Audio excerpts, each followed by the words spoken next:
Our vision is a future free of heart and vascular disease. How do you take the #1 killer in the United States and say you're looking for a future free of heart disease?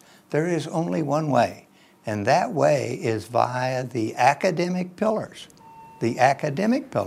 of research, education, and patient care. And so therefore, every one of our programs are built on those academic pillars. And we have emphasized, as you'll see through the grants and the endowments that we have, these three academic pillars: research, education, and patient care. That's the only way we're going to get it done.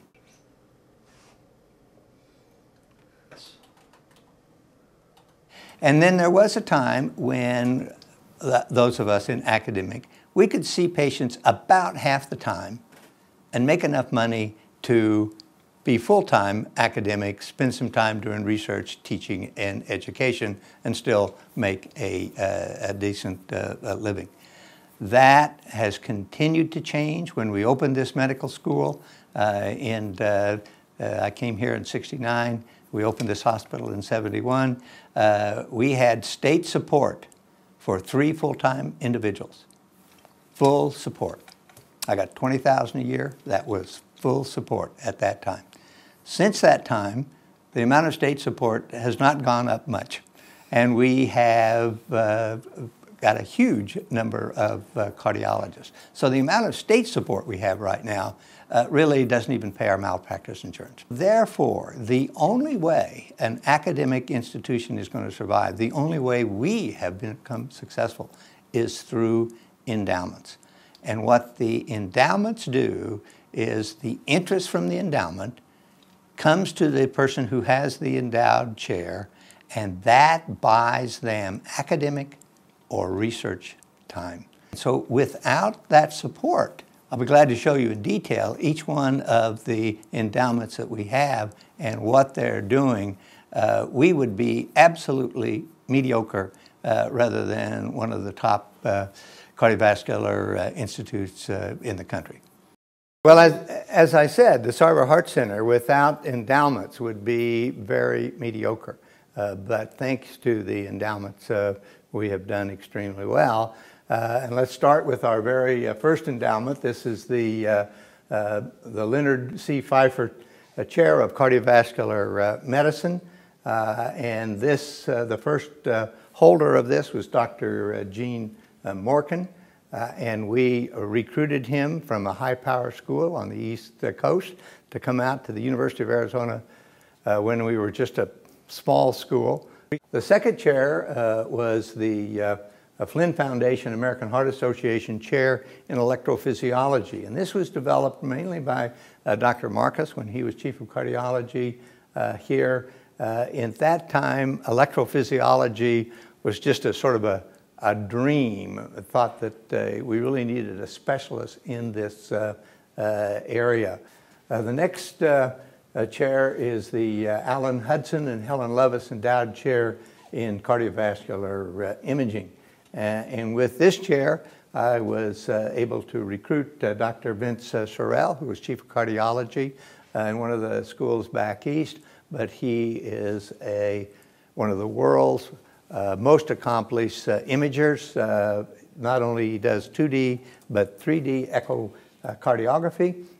This, I don't know who this fellow is, but this is an endowed chair that came very surprisingly. One of my patients took my wife and out for dinner at one time and said, you know, what is it that you need at the Sarver Heart Center? And I said, well, we need money for endowment, for equipment, and went right up to a $2 million endowed chair. And she said, yeah, that's what I want to do. Now, we've had luck with challenge grants. We'll give you $1 million and challenge you to raise the other $1 million. And I said, that would be just fine. And she said, but I want to do something for you. I said, I would be honored to be their name of cardiovascular disease. She sat there for a while and she said, no, this is an anonymous gift. We don't want our name on it. We want your name on it. And with that, they really had to pick me up. So this is Jack G. Copeland Endowed Chair in cardiovascular surgery. This was funded mainly by Tony Marnell. People from Las Vegas will know Tony. He's an entrepreneur up there. But Dr. Copeland gave him 15 years of life following a cardiac transplant. This is the second Alan Hudson and Helen Levis endowed chair, and this is in vascular biology and coagulation. And as you know, a lot of heart problems have to do with clotting, and this is supporting basic research, PhD Dr. Paul McDonough. Alan and Alfie Norville chair supported Hank Grenzier. Hank Grenzier we were able to get from another university. He is, as I said, it took only the top 4% get NIH grants. So to get 2 of them is very unusual. Hank has 4 of them. He brought a group of 10 researchers with him, and they're looking at gender differences on a cellular, chromosomal, muscular, cellular basis.